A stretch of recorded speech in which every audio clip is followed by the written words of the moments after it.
نؤمن به ونتوكل عليه ونعوذ بالله من شرور أنفسنا ومن سيئات أعمالنا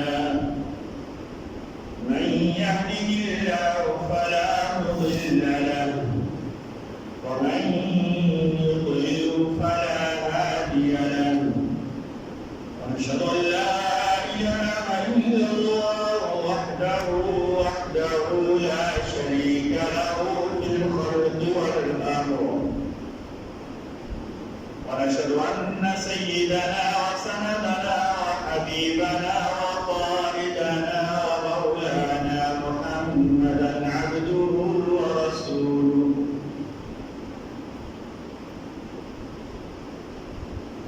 أما بعد فأعوذ بالله من الشيطان الرجيم بسم الله الرحمن الرحيم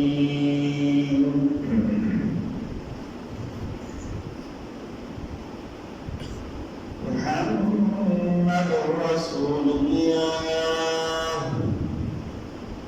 والذين معه أشداء على الكفار رحماء بينهم تراهم